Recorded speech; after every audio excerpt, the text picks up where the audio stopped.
Hi there, welcome to my YouTube channel. Today we'll be talking about virtual environments using poetry.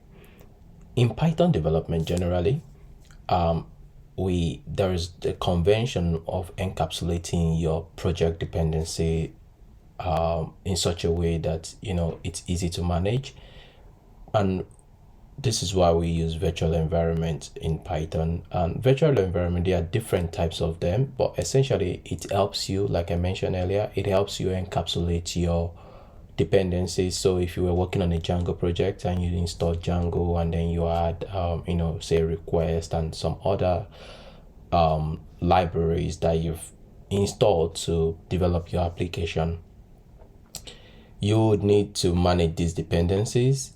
And reason why we have to do this is, one, to avoid conflicting dependencies between your system-wide dependencies that you've installed compared to what you need in your project.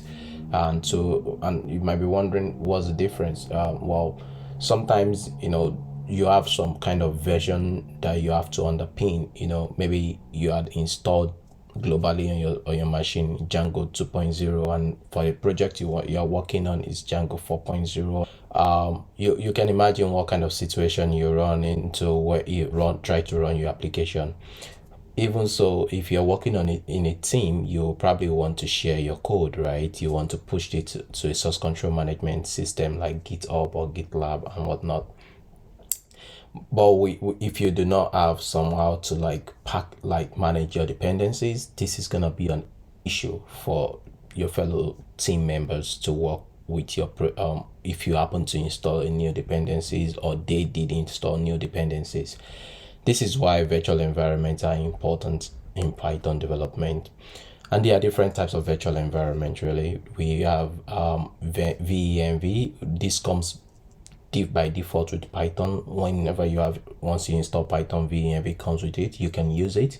And there are other ones like PyEnv, pipenv, and like virtual env.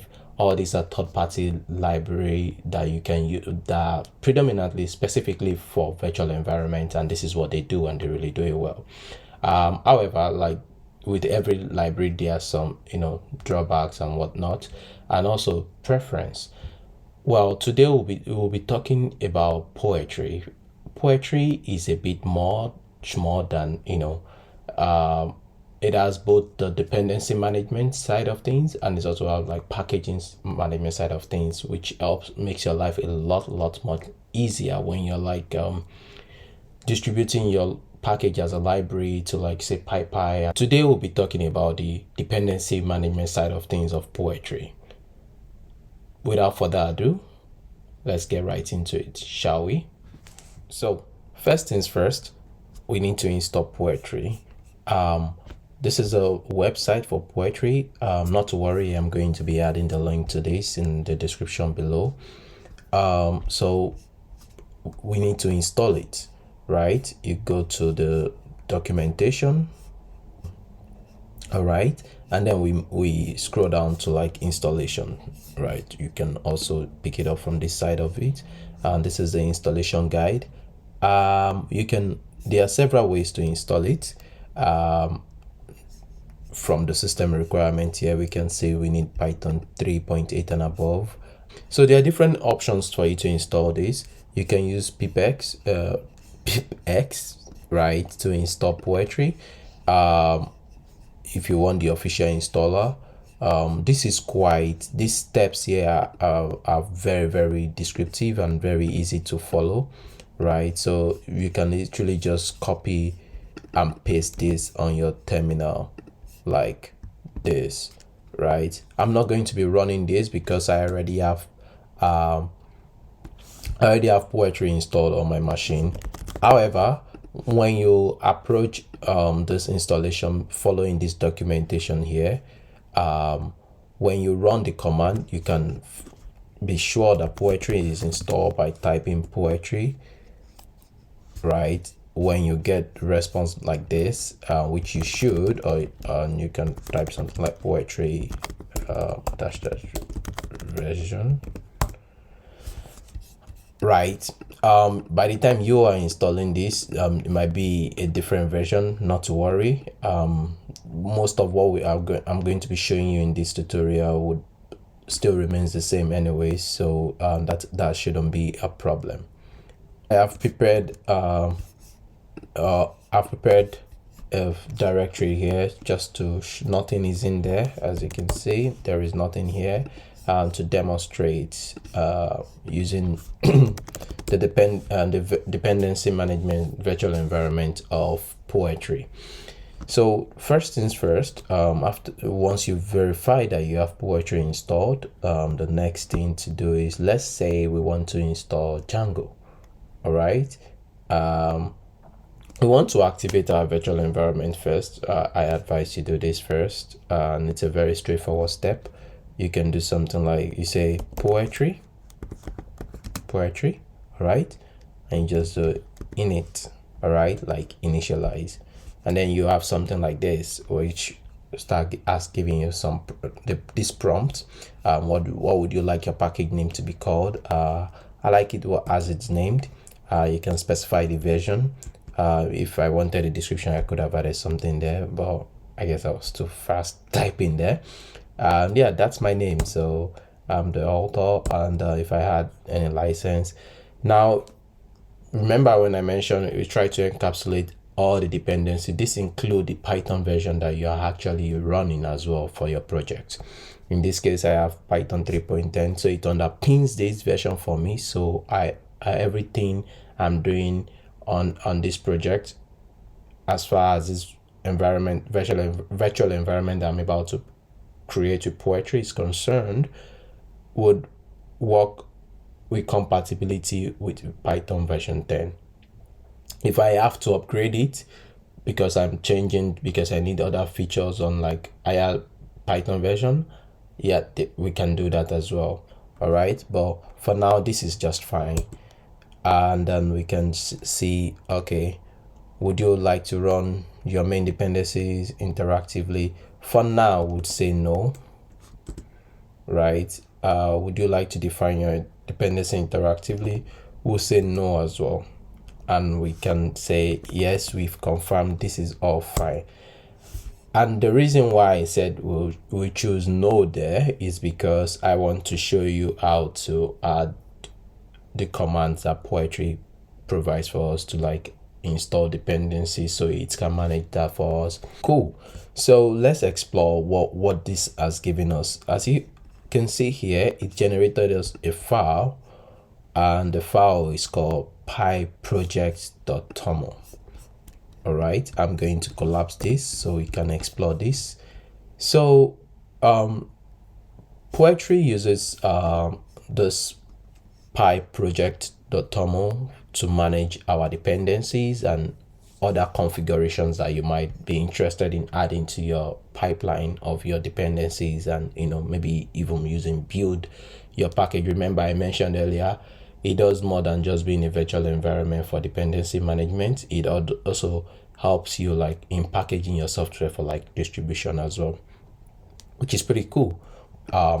If you're familiar with the JavaScript ecosystem, you can liken this to your package.json file. All right, so yeah, so we can see here, this pretty much explains what we're doing earlier in the initial prompt: the name of the package, the version that we are on. If I wanted to have a description here, let's say YouTube tutorial, all right, and the authors here, right? This is pretty quite self-explanatory. Look at this now. This is an interesting one. You can this is an important point. It's underpinning the version that I have, which is Python 3.10, which of course you could have also changed in the step that we saw earlier. And now it's showing us the build system that it requires. This, you don't need to worry about it for now. Anyways, let's now try to install packages, right? So let's say Poetry. We need to activate this environment that we've created, right? We've just generated the virtual environment, but we've not activated it. To activate the virtual environment, we'll do something like, say, poetry shell, right? The first command we used was poetry init to initialize, right? And to activate it, we use poetry shell, and this should drop us in the virtual environment. As you can see, it created the virtual environment and spawn that up and then drop us into that virtual environment. All right, and all of this that happened was translated based on this PyProject.toml. Okay, so next thing I would like to show you is to add packages, installing dependencies. So one of my favorite frameworks out there is Django, so let's install it. So we say poetry add, say Django. We could do this and then it fetches whatever version that is the latest version, and if you also want to underpin the version, you might be familiar with this, you can say 4.2, and it would go ahead and install 4.2. We installed Django. We now have Django here in the dependency section, and this is pretty much how it should happen if we install any package. As many packages as we install, everything comes under the dependencies because it's a dependency management tooling tool, right? Let's demonstrate this command one more time. Let's install another command, another tool called another library called request, just to get familiar with the with the commands. So we can do poetry add request. And what if we wanted to remove this